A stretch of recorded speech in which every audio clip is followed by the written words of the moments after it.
Y si ya puedo partir, Espérame, bueno, es que ahí estoy grabando, ya. Ahora sí, listo, listo. perfecto. Bienvenidos, gracias al Club de Golf, a la red cultural que me da la posibilidad de estar con ustedes, con tanta gente de Santo Domingo, querido Santo Domingo, y hoy día vamos a hacer una charla en que vamos a hacer un poco de historia y vamos a mezclar también con lo que está pasando con esta China, que aparentemente despierta y que tiene al mundo un poquito nervioso, especialmente desde que el año pasado parte de esta pandemia que se propaga con tanta fuerza. Pero la charla de hoy yo la quiero centrar principalmente en el continente africano. De qué manera, ¿no es cierto?, China ha comenzado a tejer una red de telaraña de inversiones en este continente, que no será lo único que vamos a ver. Vamos a ver también otras cosas, pero el punto central de esta charla es algo de lo que no se ha hablado, es algo más desconocido en la parte de inversiones, y por eso es que se dice que África se está tiñendo de rojo. Se tiñe de rojo porque la bandera china es roja. Y las riquezas de África, aunque nos parezcan raro, son muchísimas.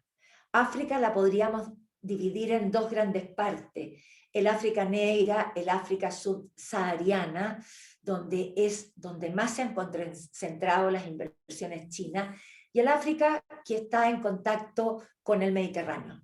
Para China, África es una muy buena oportunidad de negocio y está jugando un verdadero juego de ajedrez con otros países que tenían inversiones aquí en África, como es el caso de los países que colonizaron el África, Francia, Inglaterra especialmente, y pareciera ser que China va a ser un jaque mate, porque China de alguna manera vamos a ir viendo cómo se ha ido quedando, pero con las inversiones y las riquezas más importantes. África es una masa continental en que la cantidad de tierras cultivables que tiene Asia, porque tiene un gran territorio que es desierto, tiene una parte tropical también grande, son 24% de esta masa continental. Pero solamente el 9% se dedican a la actividad agrícola. ¿Qué le interesa a China? A China no le interesa la agricultura. A China le interesa el subsuelo que tiene África, donde están un tercio de las reservas de los minerales del mundo. La palabra África nos sugiere una cantidad enorme de imágenes que siempre están vinculadas con pobreza, con atraso, con desnutrición, animales exóticos. Es poco cuando nosotros pensamos en África en algo que de alguna manera nos invoque desarrollo. Pero hoy día ese paisaje ha ido cambiando y ha ido variando porque China está llenando ese continente de oleoductos, de gasoductos de gran relevancia por la cantidad de riquezas que está sacando desde África. Este mapa nos indica, por ejemplo, dónde están los principales yacimientos de petróleo, ese color verde oliva oscuro, el gas natural que tiene el color celeste y el carbón. Pero también nos indican en algunos sectores que habría petróleo y habría también gas. Y esto es algo que en este minuto se ha ido descubriendo, pero cada vez descubren más cantidad de yacimiento y de estos minerales que estarían, ¿no es cierto?, siendo explotados en este momento por inversiones de los chinos. Las inversiones de China en África son en todos los sectores. O sea, si nosotros decimos que solamente es minería, no, porque la minería necesita una infraestructura, necesita transporte, líneas férreas, caminos, puertos. Al mismo tiempo se necesita energía. Entonces, África invierte con préstamos a China, que lo viene haciendo no de ahora. Ahora se hace más visible en todos los aspectos, en industria, en comunicaciones, en energía, en servicio. Ahí están más o menos divididos por color la cantidad de inversiones que está haciendo China en África. Pero en este otro mapa están también por color la cantidad de millones que presta a cada país. El color rojo más intenso, que aquí tenemos Etiopía y Angola, ha recibido más de 10.000 millones de dólares. Aquellos que están un poquitito más claros van entre 5.000 y 10.000. Y así vamos bajando en intensidad de colores que están relacionados, ¿no es cierto?, con los millones de inversiones, salvo aquellos países que están en grises, como es el caso de Libia, por la guerra civil que tiene hoy día, el Sahara Occidental, Somalia, pero gran parte del territorio africano se está llenando de estas inversiones chinas, que la gran incógnita es, bueno, ¿quién va a ganar con esto? ¿Va a ganar África de quedarse con toda esa infraestructura o va a ganar China, que se va a quedar con toda la materia prima cuando no le puedan pagar estos préstamos? Entonces aquí tenemos algunos países en cuanto a la cantidad de miles de millones de dólares. La cifra no está actualizada, esta es la última cifra que encontré del año 2015, hoy día se saben que son muchos más, pero por ejemplo en Angola, 16.520 millones de pesos, de dólares, perdón. En Sudáfrica, 9.500, Mozambique, 9.000.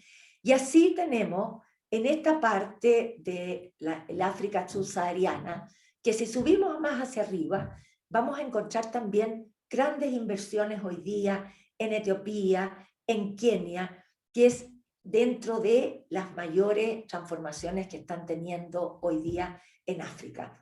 Pero para poder entender este interés de China en este continente, al cual se le veía solamente vinculado a la pobreza, me van a permitir no más de 5 minutos de hacer un poquito de historia de África para poder entender este interés que tiene hoy día China. Yo les dije que es una masa continental, es un continente que las imágenes de pobreza, de raza negra, de animales exóticos, es la imagen que nosotros tenemos generalmente de África. Pero África tiene una superficie que representa más o menos el 22% del total de la superficie de la Tierra, tiene sobre 1.200 millones de habitantes y está compuesta, así como nosotros decimos que Europa, la Unión Europea, aquí se ha unido en una Unión Africana de 53 países, de los cuales el único país que no es parte de esta Unión Africana es Marruecos, porque no ha podido solucionar su problema con el Sahara Occidental. Pero la historia es muy antigua. Incluso en la Biblia, en la Sagrada Escritura, sale que el origen de la humanidad está en la región de la Mesopotamia. Algunos historiadores ponen la cuna de la humanidad aquí en África y que de aquí se habría expandido al resto del mundo. Que no solamente el Homo erectus, sino que también ya el Homo sapiens habría salido, este hombre pensante, habría salido de África. Pero esta masa continental tiene una historia muy distinta, la parte norte y la parte sur. Desde la antigüedad, la parte norte se relaciona con la historia del Mediterráneo. Egipto, la colonia de Fenicia, ¿no es cierto?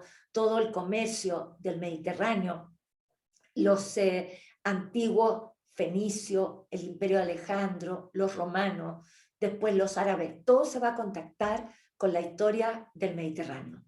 En cambio, estas regiones que llamamos las regiones subsaharianas, las que están al sur del desierto de Arabia, tienen un desarrollo muy dispar, muy diferente, de mucho atraso, de mucha condición tribal, que es la característica.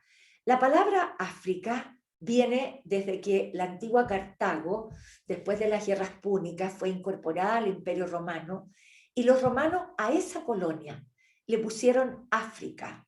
Y la palabra África viene del latín, que significa sin frío. Y de ahí viene este continente en que toda la parte central tiene uno de los desiertos más grandes e importantes, que es el desierto del Sahara. Por lo tanto, esta masa continental no tiene solamente una etnia, hay una diversidad étnica, como lo hay una diversidad cultural, lingüística, etcétera, son muchas tribus. La mayoría de estas tribus son de raza negra, pero también hay ciertas partes del continente africano que tenemos población de origen caucásico, de origen más blanco, tribus de descendencia camita, semita, van a llegar los árabes, y hay también la tribu del norte de África, Marruecos, que son los bereberes, que tampoco pertenecen a una raza totalmente negra. Pero ¿por qué este continente no se pudo unir internamente? Hay barreras geográficas que lo impidieron. No hay una historia política, social, económica que sea unitaria a ese continente. No podríamos decir Europa tiene una cultura occidental cristiana, una cultura greco-latina para todo el continente. Aquí no. Aquí hay una diversidad porque hay barreras geográficas que impiden la comunicación interna. Y esas son el desierto por un lado y la selva tropical por otro. Por eso es un continente en que se mantiene con esta estructura tribal de diferentes desarrollos prácticamente hasta el día de hoy. Fíjense ustedes que hasta hace unos 60, 70 años atrás se pensaba que África no tenía historia. Incluso Hegel decía que África no tenía historia. Era un continente sin historia. Pero han empezado, más o menos 70 años, 60 historiadores, a afirmar que habían documentos para poder comenzar a estudiar este continente. Y eso ha llevado a enormes progresos, y no solamente a progreso, a enorme interés por el continente africano. El arte, a través de todas las manifestaciones históricas de la humanidad, es muy importante para representar o para conocer un periodo histórico. El arte siempre se pone al servicio, ya llamamos de alguna manifestación o creencia. Generalmente en el Oriente el budismo, el hinduismo, en Occidente el cristianismo, el arte se enseña, la religión se enseña a través del arte. Sirve para dejar constancia de la historia, de ese pasado. Sirve el arte para describir ciertos acontecimientos importantes, ceremoniales de la vida, de la cotidianidad. Y al mismo tiempo sirve como decoración, como embellecimiento, etc. Y por eso es que el mundo ahora, fines del siglo XX y XXI, se ha empezado a fascinar con este arte africano que nos parece curioso, diferente a todas las otras manifestaciones artísticas, pero obviamente que se le da una connotación de algo exótico, muy vinculado a las manifestaciones religiosas, ya sean fetichistas o animistas, y de alguna manera eso ayuda a ir comprendiendo algunas manifestaciones de la sociedad. Fiestas religiosas, aquellas que en todas las tribus se ponen las máscaras, está lleno de magos que no quieren mostrar su rostro, sino que están detrás de estas marcas. Los colores son los colores del desierto, el batik que surge como una muestra de este arte africano. Pero no puedo no mencionar uno de los episodios más dramáticos de la historia de África, la historia de la esclavitud. América conquistada, África esclavizada. Entre el año 1509 y 1809, o sea, siglo XVI al XIX, se comercializaron 15 millones de esclavos. Es un episodio del cual todavía la historia universal, yo les diría occidental, no se hace cargo con un arrepentimiento de un episodio tan vergonzoso, porque con el descubrimiento de América, la conquista posterior de los portugueses, de los españoles, va a repercutir en la historia de África, porque las riquezas, especialmente mineras, que se van encontrando en América, necesitan de una mano de obra en que sea ese tipo de población, porque las órdenes religiosas, especialmente los jesuitas, determinan que a los aborígenes americanos no se les puede obligar a los trabajos forzados. Por lo tanto, necesitan esta mano de obra para poder explotar estas vastas riquezas. Y en esa época en que había tanta enfrentamiento acerca de si el aborigen americano tenía alma o no, y gana la postura de que sí tiene alma y no se le puede obligar a cristianizarse por la fuerza, ni tampoco a trabajar por la fuerza, sobre los negros no había ni una duda. Los negros en el siglo XVI africanos tienen la idea de que no tienen alma. Entonces, ¿por qué estoy hablando de ello? Porque África es un continente atrasado. ¿Qué atrasó a África? Obviamente que el tráfico de esclavos. El desarrollo que tiene el resto del mundo con respecto a África está relacionado a esto. África está casi 200 años, 2 siglos atrasado por este tráfico de esclavos que arrancaban hacia el interior, se llevaban a todos los que estaban en condiciones laborales óptimas, y así se fue creando las condiciones para el subdesarrollo que viven algunas regiones de África hoy día. Pero empieza, ¿no es cierto?, la formación de los imperios coloniales en Europa, la dominación de Europa, no solamente de América, de África, de Asia, y la forma de colonización europea va a ser de varias formas, o una invasión violenta, o una negociada diplomática, pero se ha subestimado, le ha dado como solo importancia a la parte económica y a sacar materias primas. La dominación colonial europea tiene muchos antecedentes, políticos, cultural, militar, étnico, ideológico, religioso, obviamente que también económico. Y así se desborda Europa y comienza una colonización a gran escala sobre los distintos territorios fuera de Europa, tratando, ¿no es cierto?, de expandirse, de sacar lo mejor desde el punto de vista económico y también tratar de dejar una huella religiosa y cultural. Llegamos al año 1900, siglo XX, y no hay un territorio de este continente africano que no esté en manos de los colonizadores europeos. El continente completo es una masa continental colonizada. Por lo tanto, después de la Segunda Guerra Mundial, le pasan la cuenta, le pasan la factura a las potencias colonizadoras y empieza el proceso de la descolonización, que se va a dar de una forma libre, pactada con la metrópoli, se va a dar por una guerra de la independencia, por ejemplo el Congo, una de las peores guerras, Argelia, o una mezcla de una guerra hasta que se llega a una negociación pactada. Y así llegamos a visualizar este continente, que vamos a hablar en este momento con las inversiones chinas, que tiene más o menos una población sobre los 1.200 millones. Pero ¿qué tiene África como necesidades imperiosas urgentes? Satisfacer las necesidades básicas, necesidades vitales, mejorar los niveles educativos de la población, mejorar la salud, terminar con la hambruna, alcanzar la paz entre los distintos pueblos. En este continente tan pobre, gran parte de los conflictos armados hoy día en el mundo se dan aquí, en África, por problemas fronterizos, por problemas de tribu, por problemas del fundamentalismo islámico. Entonces, ¿a qué aspira África? A aumentar la inversión extranjera. Fíjense ustedes que África, de los 40 países más pobres que hay en el mundo, 32 de esos países pobres están en este continente.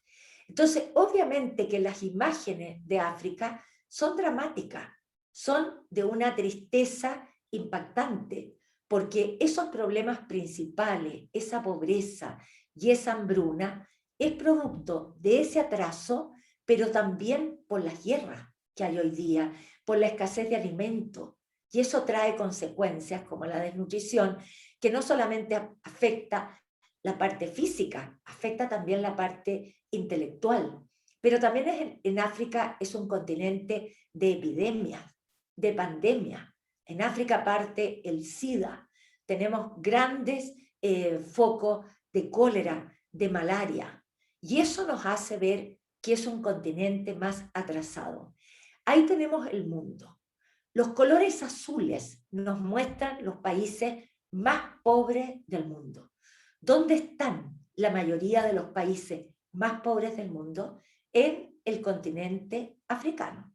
Aquí están los países más pobres y tenemos también en Asia Afganistán. Se me perdió la flechita, aquí está. Afganistán, aquí está Pakistán, la India, Irán y acá, ¿no es cierto?, los países más pobres de África. Entonces, fíjense ustedes las cifras, son dramáticas. 180 millones de africanos, dije que había más o menos 1.200 millones, sufren de desnutrición crónica. Eso es, obviamente, que por el atraso, pero también porque hay calamidades de tipo naturales que a veces es muy difícil controlar. Hay sequías, hay lluvia, hay inundaciones, hay falta de producción agrícola porque no se ha llevado la producción agrícola a un desarrollo tecnológico importante. Y los conflictos bélicos permanentes entre las distintas fronteras o las distintas tribus. La consecuencia de todo esto, lógico que es el hambre, y eso produce la desnutrición.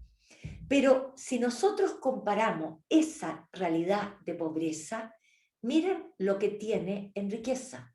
África es el continente quizás más rico en recursos naturales. Es el que genera o el que tiene el 30% de la producción mundial de minerales. A mí me cargan los datos, los encuentro fríos, pero de alguna manera hay a veces que ponerlo porque nos ayudan a entender. El 95% de los diamantes del mundo está en África. El 75% de la producción de oro en África. 67% de cobalto. Tiene una potencia hidroeléctrica que es el 35% de la potencia hidroeléctrica mundial. Fíjense el petróleo. Generalmente lo ponemos solo en el Medio Oriente. Hay un 11% de la producción del petróleo mundial aquí en África. Pero el gran problema es que esta riqueza no la disfrutan, no la manejan los africanos por el atraso, porque no tienen el conocimiento, no tienen la infraestructura para poder explotarla, etc. Uno de los casos más emblemáticos es Sierra Leona. Tiene las más grandes reservas de diamantes del mundo y es uno de los países más pobres, sin luz eléctrica, sin agua potable, con peste, con hambre, etc. Les vuelvo a poner este mapa para que nosotros veamos el mundo como ve la riqueza que tiene África. Pero ¿quién hoy día se está haciendo de esa potencial riqueza de África?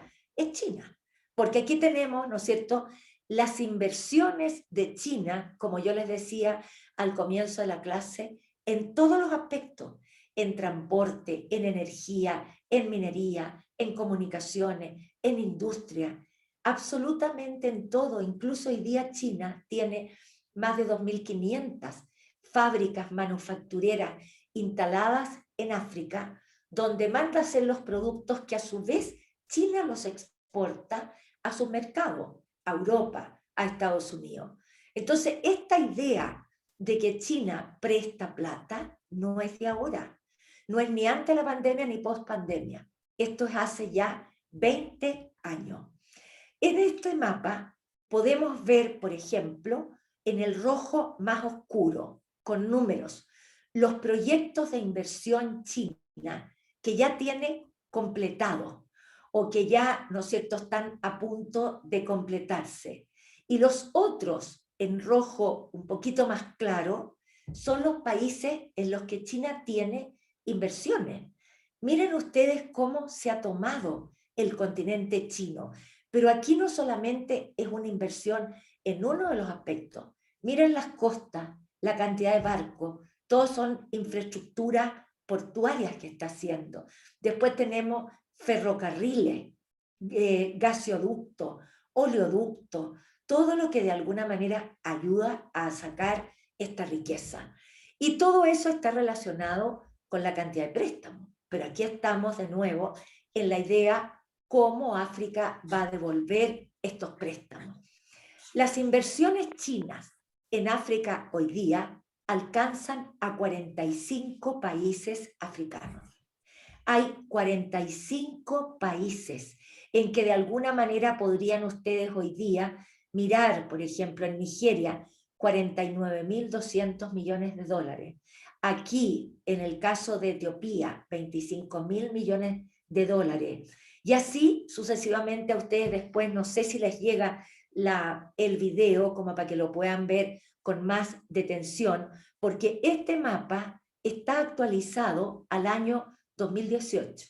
Aquí están las cifras de inversión en África de entre el año 2005 al año 2018. Es una cosa impresionante cómo África está llena de inversión de China en este momento. Además de esos minerales de los cuales les hablé, que son los tradicionales, se han descubierto otros minerales que para el desarrollo del siglo XXI son fundamentales. Por ejemplo, un mineral que le llamamos platinoide, que se ha encontrado en Zimbabue y en Sudáfrica. ¿Para qué sirve? ¿Para qué es útil? Para catalizadores, discos duros, bujía, la fibra óptica, las pilas. Todos son palabras que hoy día de alguna manera nos suenan. La fibra óptica no puede ser más fundamental en el desarrollo de todo lo que son las comunicaciones hoy día. Pero hay otros materiales también. Cobalto ya sabemos, pero este nuevo, tántalo. El tántalo se encuentra en el Congo. ¿Para qué existe? ¿Para qué sirve el cobalto y el tántalo? Miren lo imprescindible. Los teléfonos móviles, los celulares, los GPS, todo lo satelital. Por lo tanto, en África se está descubriendo cada vez mayor utilidad de todos estos yacimientos y de todos estos minerales que van descubriendo y que en la economía mundial, en el desarrollo que estamos viviendo hoy día, son de gran utilidad. Entonces las inversiones son, como les digo, no un poquito, grandes proyectos que vamos a ver, por ejemplo, de una gran represa en Etiopía, de ferrocarriles, de puertos, todo lo que está relacionado a ganar presencia en África. En este mapa, ahí tenemos línea férrea, gasoducto, puerto. La línea roja que está completa es un trazado de ferrocarril que ya está listo. Por ejemplo, de Nairobi a Mombasa, en Kenia, el puerto. Aquí, Luau y Lobito. Todos los otros que son de puntito están de alguna manera siendo en este momento trazados. Tenemos también, ¿no es cierto?, proyectos de oleoducto, que ese color de ahí es más bien cafecito, no tan rojo, eso me representa un oleoducto. Aquello celeste, que la línea es completa, están los gasoductos, y la línea celeste de puntitos son proyectos de gasoducto que vienen, imagínense ustedes, por aquí, por toda la costa. Los pedacitos cuadrados, los más oscuros, ya están puertos completados, y los celestes más claritos son proyectos que se están haciendo de puertos. Entonces imagínense ustedes la cantidad de inversiones grandes que se están haciendo. Esto no obedece a que se van a comprar unas viñas o un poquito de Soquimich, las acciones, no. Se están adueñando de un continente en forma completa, aumentando cada día más las inversiones. Los países que tienen mayor inversión: Sudán, Angola, Etiopía, Argelia, Congo, Kenia. Vamos a ver un poquito de cada uno de esos grandes proyectos. Esta imagen es frecuente. Al presidente Xi Jinping retratado con algunos de los líderes de los países africanos. Como que siempre nos llama la atención el retrato, la fotografía, las cumbres del presidente chino con Vladimir Putin, o el presidente chino que era antes con el presidente Donald Trump de Estados Unidos. Y nos pasa un poco por encima las noticias que no nos llegan de las reuniones cumbre del presidente chino con los líderes de Sudáfrica. ¿Cómo construyen? ¿Cómo es la modalidad? Empiezan una obra grande, gasoducto, oleoducto, puerto o lo que sea, con trabajadores chinos. Se llevan chinos y esos chinos entonces capacitan a los africanos negros. No son trabajadores ni mano de obra negra que comienza en forma inmediata, no. Las grandes obras, los grandes proyectos comienzan con los trabajadores, los técnicos, los ingenieros, la mano de obra china, que al mismo tiempo van calificando a la mano de obra africana. Entonces, ¿a cambio de qué? ¿Qué necesita China? China necesita materia prima. Estamos en un mundo globalizado donde China prácticamente hoy día maneja todo el comercio. Entonces, a cambio, ¿qué le da? La infraestructura. ¿Y de qué manera China se va a pagar esa deuda de toda la inversión? Con los minerales, con el petróleo, con el gas. Y eso es la gran incógnita de hoy día. China se va a quedar dueña de esa infraestructura y de esos minerales. Esta es una nueva forma de colonización sobre este continente. Les decía yo que una de las principales inversiones están en Etiopía. Vamos a ver aquí a Etiopía, que está a la entrada del Mar Rojo, aquí en la punta está Somalia, abajo Kenia, Sudán, etc. Los recursos hídricos del Nilo lo están ocupando. Durante mucho tiempo, especialmente en el siglo XIX, se buscó el origen del Nilo. ¿Por qué el Nilo crecía? ¿Qué pasaba? Tenemos un gran explorador africano, David Livingstone, que muere sin lograr encontrar el origen del Nilo, que después se sabe que nace en unas lagunas ecuatoriales que le ponen Alberto y Victoria, porque estamos en la época de la reina Victoria. El Nilo surge en dos partes, como dos ríos. Uno es el Nilo Blanco y el otro es el Nilo Azul, que vienen de estas lagunas.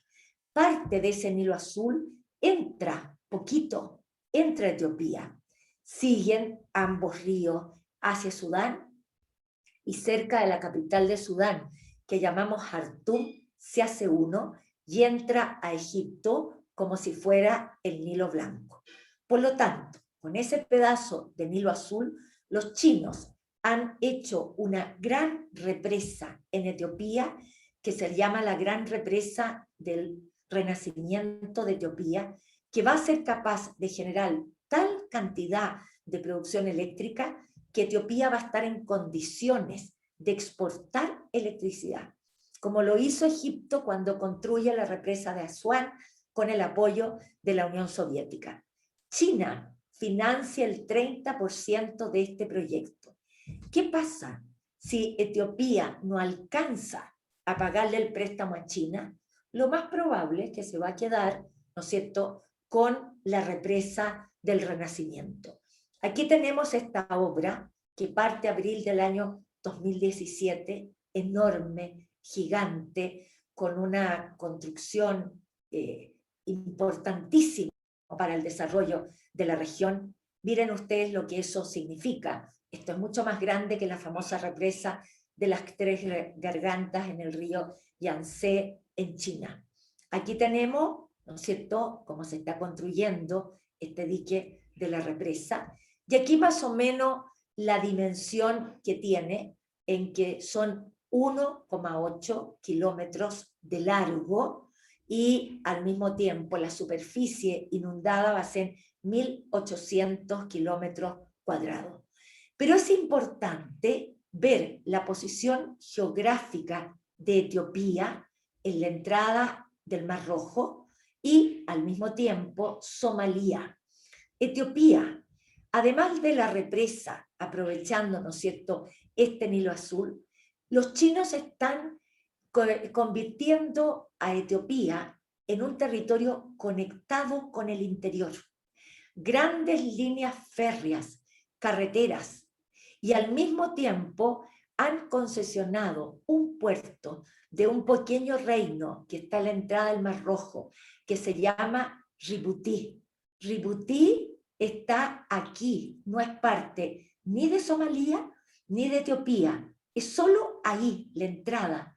Y en ese puerto, que lo han concesionado los chinos por 30 años, conectan todas las líneas férreas y carreteras que vienen de Sudán, Uganda, Kenia, aquí a este puerto. Pero acuérdense ustedes que hace un tiempo atrás se hablaba de la piratería somalí, que no dejaban prácticamente pasar los barcos por ahí y que entraban al Mar Rojo, se raptaban los barcos, incluso barcos de pasajeros. ¿Qué le ofrece China a Djibouti, a Etiopía? Ellos hacerse cargo de la piratería somalí. Ellos limpiar toda esta zona y custodiar toda esta zona de la piratería somalí, cosa de poder entrar libremente el comercio hacia aquí, incluso hacia el interior del Mar Negro, del Mar Rojo también. Así es que aquí nosotros tenemos un mapa de qué es lo que manda África a China, lo que tiene como base petróleo, minerales, gas, carbón, etc. Mientras más oscuro es el país, mayor cantidad de productos que manda hacia China. El Congo, el 30% de lo que China compra viene del Congo. Y así vamos viendo, ¿no es cierto?, los colores que nos van mostrando la intensidad de ese comercio. Pero esto sí que es impactante. ¿De dónde vienen las importaciones de África? El rojo nos muestra China. Imagínense ustedes, ¿qué país se salva de no vivir de China? Libia, que hasta el día de hoy, como fue una colonia italiana, vive un poco de Italia. Ciertos lugares que fueron colonizados por los franceses, Nigeria, lo que es Túnez hoy día, etc. Pero imagínense ustedes, es cosa de mirar y de decir, o sea, China se apoderó absolutamente de África en todos los aspectos. Pero esto no es parte de un proyecto solo. No solamente a los chinos les interesa África. Esto es parte de un gran proyecto de este presidente Xi Jinping, que llegó al poder el año 2013, que fue reelecto el 2018, de reabrir la famosa ruta de la seda. Es el proyecto de conectividad, tanto marítima como terrestre, que de alguna manera le permita no solamente comercializar con el mundo, sino que tener una posición geopolítica gravitante, comenzar a construir puertos. Fíjense ustedes que aquí no he puesto todavía el mapa por donde va la conectividad terrestre de la ruta de la seda. Solamente les puse las líneas marítimas con las cuales hoy día China maneja el comercio. Y al mismo tiempo hay una serie de puntos. Y esos puntos son puertos. Uno de los puertos más impactantes que construye es el puerto de Gwadar, en Pakistán. Es un puerto de aguas profundas que comunica el Índico con todo lo que es el Asia Central. Por lo tanto, los chinos van 100 años más adelante que nosotros en cuanto a planificación del futuro. Nosotros queremos que las cosas sean para mañana. A ellos no les importa que el usufructo de los proyectos actuales los tengan 100 años después. Por eso es que es tan importante haberse tomado este puerto de Djibouti, no tomado, concesionado. Fíjense ustedes que el puerto de Grecia, el Pireo, ellos lo concesionaron por 30 años. El Pireo es uno de los puertos más activos de Grecia. Y no solamente lo concesionaron, sino que llenaron de líneas férreas que comunican el Pireo con lo que es Europa del Este, Bulgaria, Rumania, parte de los Balcanes, Hungría, etc. Entonces, así van teniendo acceso a toda la entrada y salida de los mares. ¿Quién es el gestor de todo esto? Este señor, que llegó al poder como secretario general del Partido Comunista después de Hu Jintao el año 2013, reelecto, como les digo, el año 2018, y que lo acompaña el primer ministro, con el cargo de primer ministro, Li Keqiang. Cuando él asume, anuncia dos grandes proyectos, anuncia dos grandes objetivos para su gobierno. Así como en la antigüedad había una frase que decía todos los caminos conducen a China, hoy día pareciera todos los caminos conducen a Roma, hoy día parece decir todos los caminos conducen a China. La mayor apuesta de este nuevo presidente es anunciar este proyecto de reabrir la ruta de la seda marítima y terrestre, pero también trasladar, miren ustedes lo que significa, 250 millones de chinos del campo a la vida urbana, para que sean potenciales chinos de clase media, potenciales chinos compradores. Se dan cuenta el megaproyecto de crear infraestructura interna, donde hacen primero las ciudades completas y después a los chinos de los campos los van trasladando a que vayan aprendiendo distintos oficios y se vaya terminando esa vida rural y se vayan transformando en clase media futura compradora. Cuando el año 2017 a él le tocaba que la Asamblea General, que es la Asamblea como si fuera para nosotros el Senado, lo reeligiera por un nuevo periodo, porque los presidentes después de Deng Xiaoping son reelectos cada 5 años, lo reeligen los 3.000 delegados de esta asamblea, pero lo reeligen con una forma indefinida. El señor Xi Jinping puede estar hasta que muera en el poder. Hoy día tiene un poder ilimitado. Nos impacta que Putin podría estar en el poder hasta el año 2036. El señor Xi Jinping podría estar en el poder hasta el día que muera o hasta que decida renunciar, pero por el momento es parte de este poder absoluto total.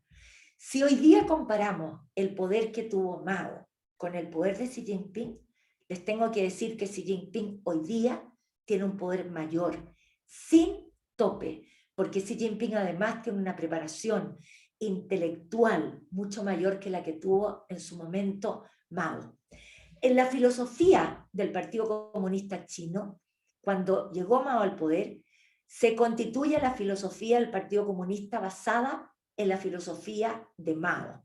Esa era, ¿no es cierto?, cómo se debía pensar en China.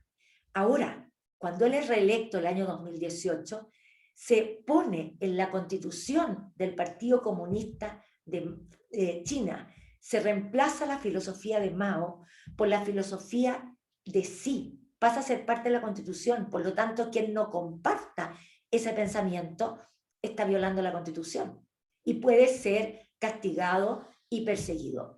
Este es el gran proyecto, ese proyecto terrestre que partió antiguamente en la ciudad de Xi'an, capital imperial de China, y que unió China con el mar Mediterráneo hasta Italia, hasta Roma del momento. Eso es lo que ha reabierto hoy día el presidente, ¿no es cierto?, Xi Jinping, pasando por esta ruta terrestre a través del Asia Central. Imagínense ustedes que ha comunicado con Moscú y hasta San Petersburgo, siguiendo hacia Europa. Pero esa ruta está acompañada de una ruta marítima que se las acabo de mostrar, que entra aquí por el Mar Rojo, da la vuelta de África y también se conecta con América. Este proyecto tiene un costo billonario, no millonario, porque la ambición de China es estar conectada el Asia con Europa, con África, también con América a través de Asia Central, y el Asia se conecta en la parte terrestre por carreteras, por líneas férreas, hay puertos en la costa que la conectan, se construyen oleoductos, gasoductos, y todo es complementado con esta ruta marítima. ¿Qué es lo que quiere China? Abrirse a la globalización. Ese proyecto de la ruta de la seda es copiar lo que fue 2 siglos antes de Cristo, hasta el siglo X después de Cristo, la antigua ruta de la seda, que iba por desierto, por una hostilidad del camino, por estepas, haciendo nacer en esos pequeños mercados grandes ciudades después a través de la ruta, a tomar contacto con Roma, con la Roma republicana primero y la Roma imperial después. Pasaban por montañas, por desiertos, por ciudades, se fueron creando mercados exóticos.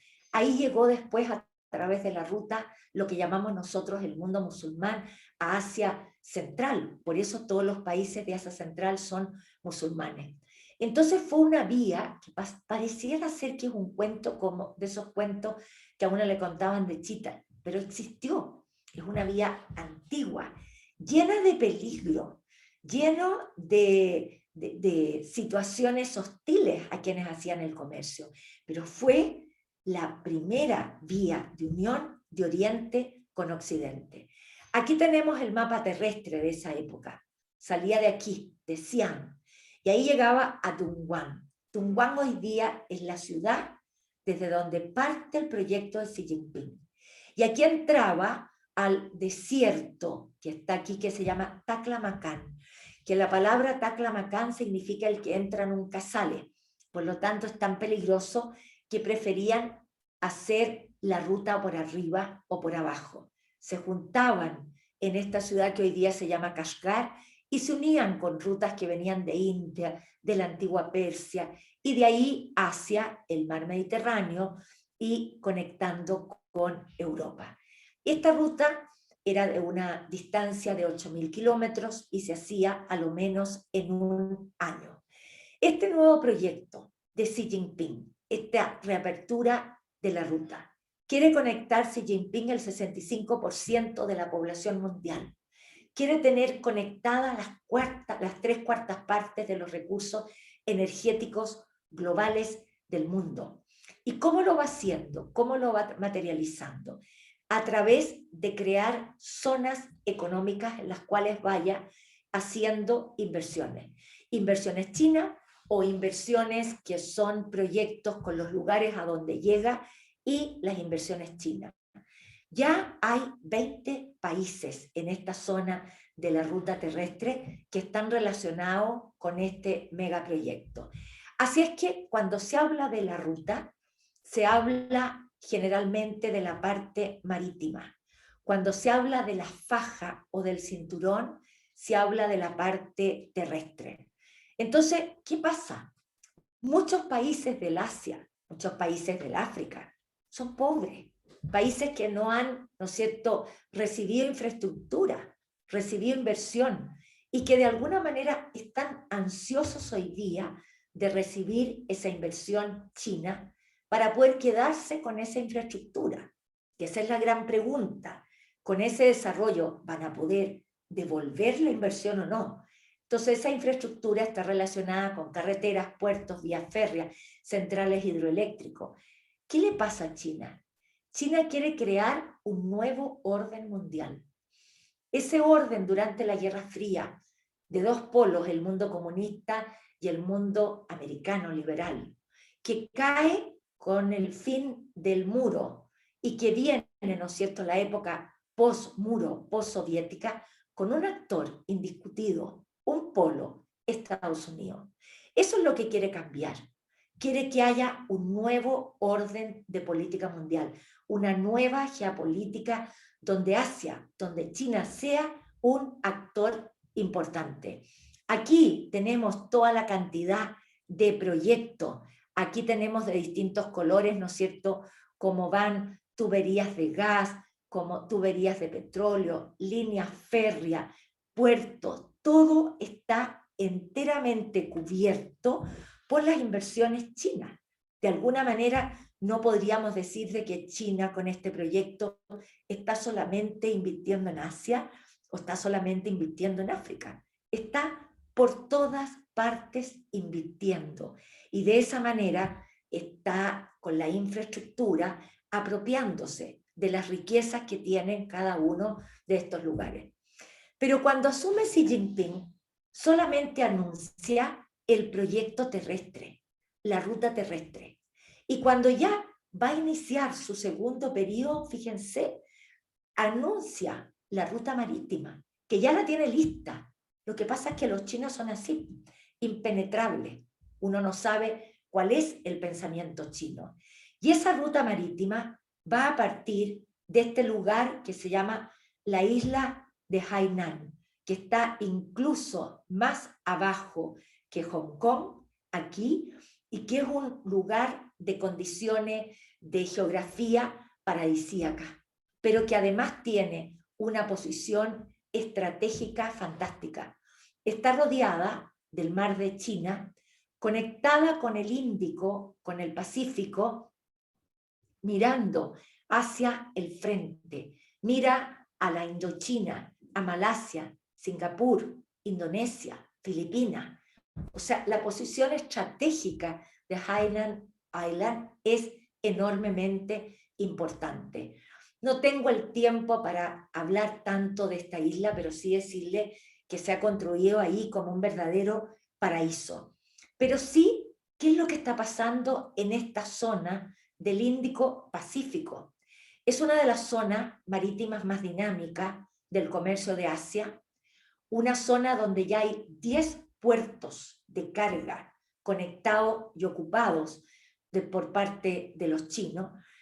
Ahí hay 10.000 millones de toneladas de productos que pasan en el año, se comercializan, y por esa zona de los puertos del Índico-Pacífico pasa la mitad del petróleo que se comercializa con China. Entonces ustedes verán la importancia que ha constituido hoy día todo lo que es este paso del Índico-Pacífico. ¿Cuáles son las intenciones de este presidente? Lógicamente que tener un papel gravitante en la política internacional, pero también quiere convertir a China en una especie de papel de guardacosta marítima, en una especie de potencia marítima. Y por esa razón está construyendo puertos, no necesariamente donde atraque un barco, sino que de aguas profundas, como es el puerto de Gwadar, un puerto que está construyendo en Ceilán hoy día, en Myanmar, cosa que allí puedan estar buques de guerra. Además de la guardia costera más grande del mundo que tiene China hoy día, pueden estos puertos albergar parte de esta marina de guerra que tiene, ¿no es cierto?, China en este momento.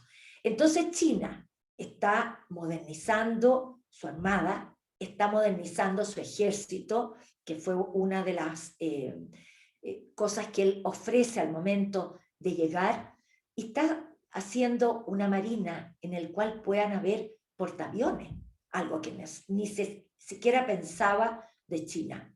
Miren esta imagen. ¿Saben lo que es?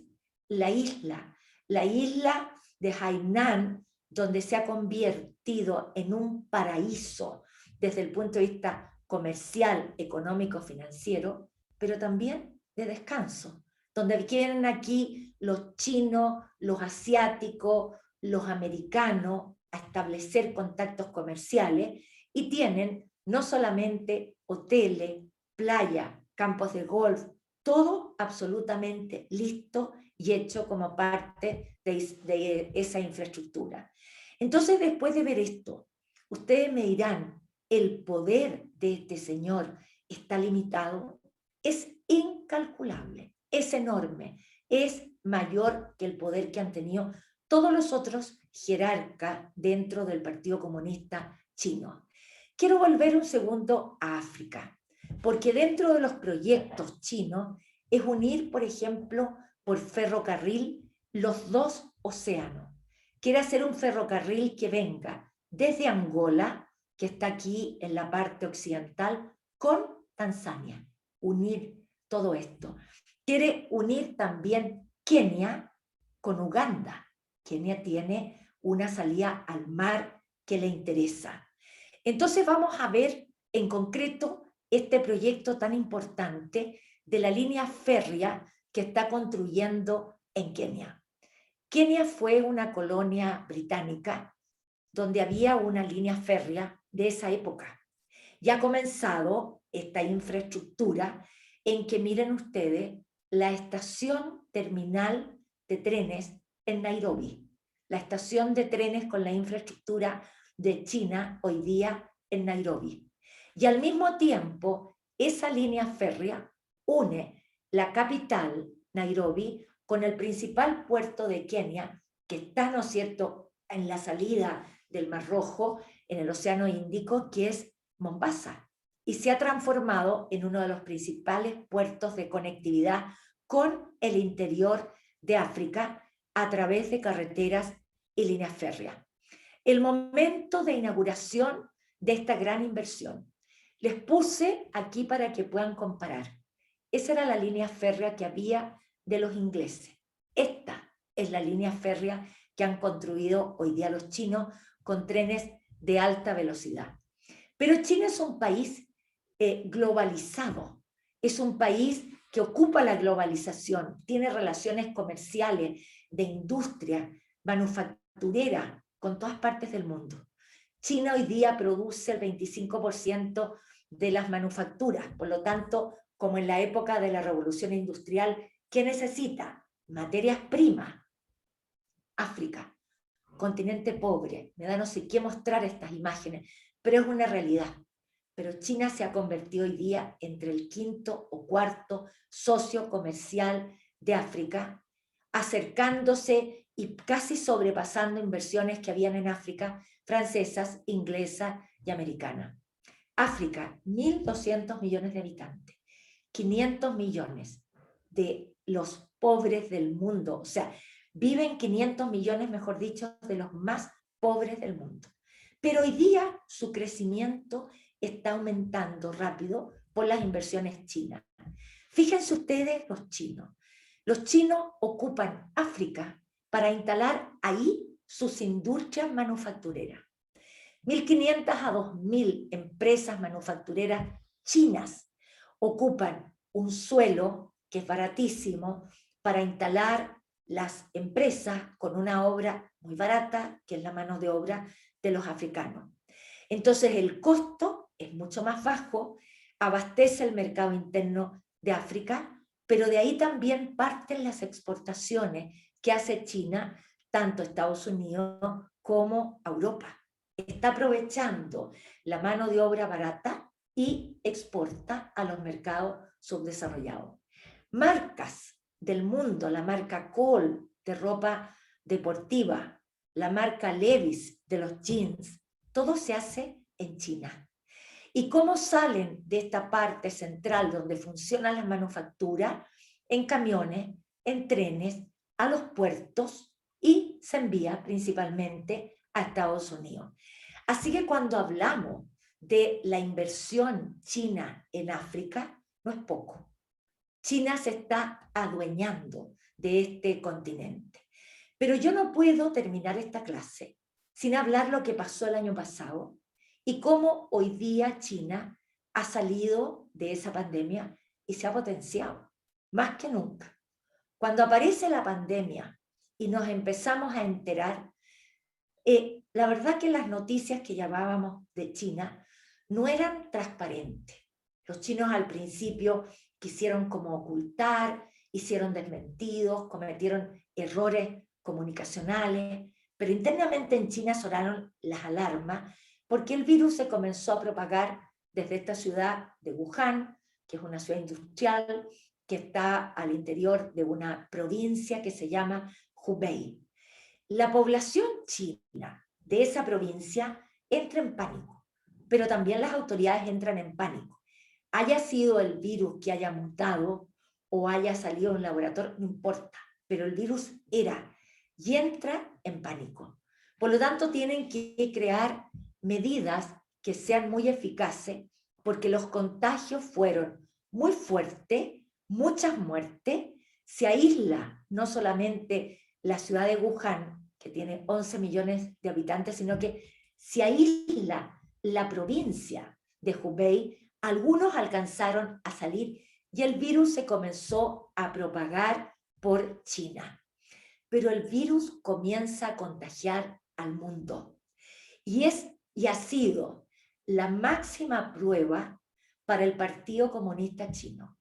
¿Cómo este Partido Comunista Chino responde al mundo de lo que está sucediendo hoy día en el mundo por efecto de una pandemia que sale ahí? ¿Qué es lo que hay que hacer? Fortalecer el Partido Comunista. En esta pandemia se prueba la fortaleza del Partido Comunista, en que en el año 2019 se probó también con las protestas de Hong Kong, con las crisis que hubo en Hong Kong que terminaron siendo aplastadas con una ley china que se impone sobre Hong Kong. Pero no sabemos si Hong Kong va a seguir pidiendo o no reforma. Pero China empieza a distanciarse. La policía china impone un orden férreo, un control férreo, con lo que lograron tener pocos focos. Pero en la medida que se expande por el mundo, empezaron a haber muchos focos simultáneamente. España, Italia, Francia. Empieza también a contagiarse otros países asiáticos, Estados Unidos. La propagación es rapidísima. El mundo se contagia. La economía china el año 2019 se había contraído un poco. La economía china siempre crece muchísimo y había crecido un 6% y había empezado China a trabajar para transformarse en un país de servicio. La pandemia del año 2019 y 2020 es la peor crisis que ha enfrentado China desde que partió lo que llamamos el socialismo de mercado. Socialismo de mercado es la apertura con Deng Xiaoping, no es la época de Mao, sino que ya la época de la apertura. Pero China tiene que cambiar su diplomacia, porque a China lo están atacando de todas partes del mundo. Entonces, junto con tratar de controlar esta pandemia, viene un cambio en la diplomacia, cambio en el nombramiento de embajadores y funcionarios, y esta nueva diplomacia tiene un nombre, se llama lobo guerrero, en que adopta un tono más agresivo, un tono para poder proteger a Beijing de las acusaciones de la pandemia. Un estilo más combativo, un estilo más agresivo. Y el nombre Lobo Guerrero viene de una película que se llamó así, Lobo Guerrero, que se hizo cuando recién había llegado Mao al poder y era la vida de un soldado del Ejército de Liberación que llaman a la guerrilla maoísta, muy nacionalista, muy patriótico, cruel, brutal, una película que fue una verdadera publicidad para el nacionalismo comunista y que en esa época costó 870 millones de dólares. Entonces, en base a esta película, hacen ahora una política más agresiva. ¿Por qué? Porque China comienza a ser atacado, Beijing y la Organización Mundial de la Salud también, que tiene una cercanía con China, porque el líder de la Organización Mundial de la Salud es de Etiopía. Por lo tanto, Estados Unidos con Donald Trump comienza a atacar a la Organización Mundial de la Salud e incluso le quita su presupuesto. China empeñada en un reordenamiento geopolítico. Tiene que controlar lo que se llama el relato. Tiene que controlar a través de esta diplomacia y de lo que son, ¿no es cierto?, los discursos desde el Partido Comunista y desde China, tratar de minimizar las críticas que se están haciendo a China. Por lo tanto, China actúa con bastante falta de transparencia, se muestra una forma exitosa, una estrategia exitosa para manejar el COVID y comienza a hacer acciones diplomáticas de ayudar a los más pobres. Por ejemplo, se llamó la diplomacia de las mascarillas.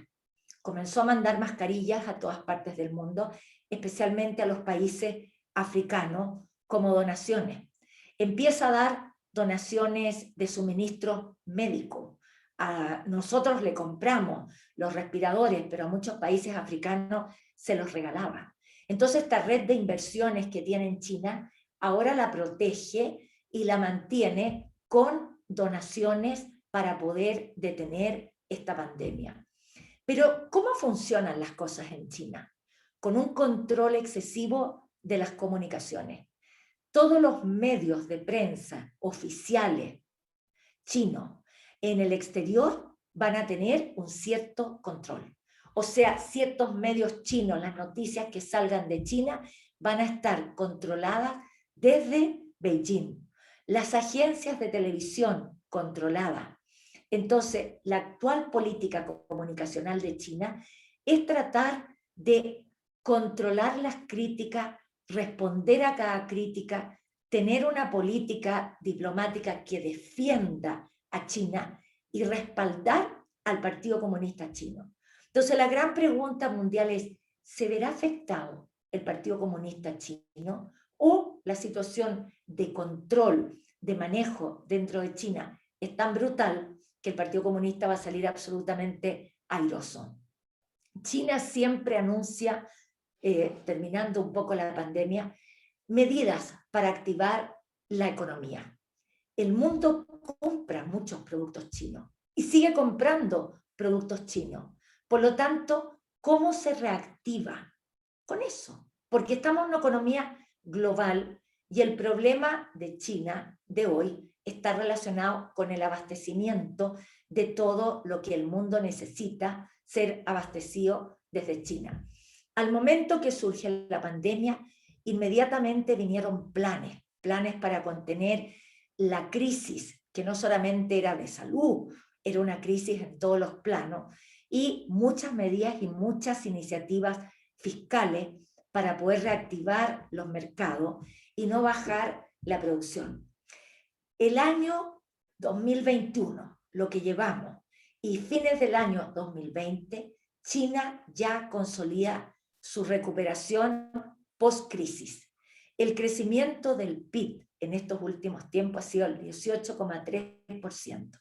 Y esto se entiende por el aumento de la producción industrial, por el aumento del consumo interno, por el aumento de las exportaciones. De octubre a diciembre, o sea, del año 2020, perdón, no 2021, en 2 meses del año 2020, ya la economía china tuvo un crecimiento de 6,8%. Entonces las exportaciones han tenido un récord en cuanto a venta hacia el mundo. El primer trimestre de este año ha habido un 46% más de exportaciones que el año 2020. 46% más de exportaciones.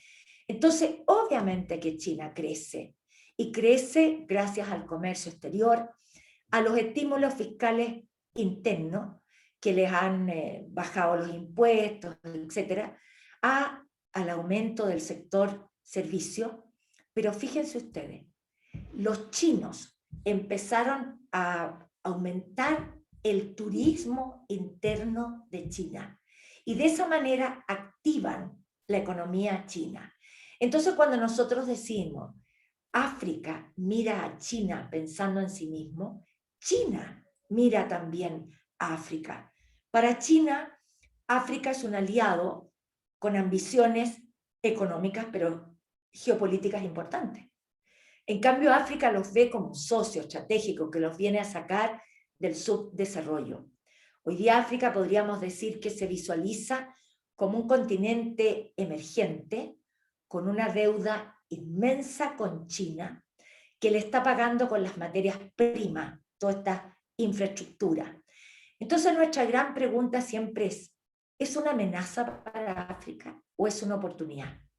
¿Es una nueva forma de colonización que va a tener África? Que son las preguntas que hasta el día de hoy están sin respuesta. La expansión meteórica que ha tenido, ¿no es cierto?, en menos de 15 años los chinos en África es enorme. En los últimos 15 años se disparó de una manera, ¿no es cierto?, enorme, en que en la actualidad solo 3 países están fuera de la órbita geopolítica. Solo 3: Burkina Faso, Somalia y el Sahara Occidental. Todos los otros están dentro de todas las inversiones chinas que va petróleo, ferrocarriles, minerales, hidroeléctrico, acero, cobre, construcción, manufacturas, puertos, aeropuertos, bueno, y así todo lo que ustedes se puedan imaginar. Entonces China hoy día tiene megaproyectos en todas partes del mundo. Tiene prácticamente todo lo que es el sur de África. Tiene muchos proyectos ya en América, grandes proyectos en el Asia. Y la gran pregunta, la gran incógnita, ¿cómo China saldrá de esta crisis, de esta situación? China sale fortalecida, China está manejando el comercio y las exportaciones. Cada uno pueda responderse después de esta charla que hemos tenido, cómo va a salir China de fortalecida de esta situación. Pero yo quiero pedirles un poquitito de tiempo más, solo 3 minutos, para ver si me resulta compartir con ustedes un pequeño video, que espero me resulte, si no lo cortamos, de cómo es la cosa. Siglo XXI, Kenia planeaba construir un ferrocarril moderno. China Road and Bridge Corporation, que ha estado involucrado en la industria de Kenia por más de 30 años, acordó llevar a cabo un informe de viabilidad libre. En 2008, nuestra empresa envió un equipo de investigación de campo y realizó la primera propuesta a Kenia. Les gustó. En septiembre de 2009, firmamos un memorando de entendimiento e iniciamos la evaluación y negociación, hasta que firmamos un contrato oficial de negocios. Los gobiernos de Kenia y China pronto abrieron una conversación directa sobre el proyecto ferroviario que uniría Mombasa y Nairobi. En agosto de 2013, el presidente chino Xi Jinping se reunió con su homólogo keniano Uhuru Kenyatta para anunciar la Asociación Cooperativa Global China-Kenia, que ofrece igualdad, confianza mutua, beneficio mutuo y una cooperación mutuamente beneficiosa. Después de la reunión, ambos líderes fueron testigos de la firma de un memorando de entendimiento. En mayo de 2014, los jefes de Estado de África del Este se reunieron en el Palacio Presidencial de Nairobi, mientras el primer ministro chino Li Keqiang y el presidente keniano Kenyatta firmaron un acuerdo financiero para el proyecto ferroviario. Transitando en paralelo al ferrocarril existente, el nuevo proyecto ferroviario cubre una longitud de 480 kilómetros y cuesta $3.800 millones. Es el mayor proyecto de infraestructuras en Kenia desde su independencia. El 1 de junio de 2017, solo 2 años y medio después de iniciada la construcción, el nuevo ferrocarril estará listo para trasladar a sus primeros pasajeros. La calidad, sin problema.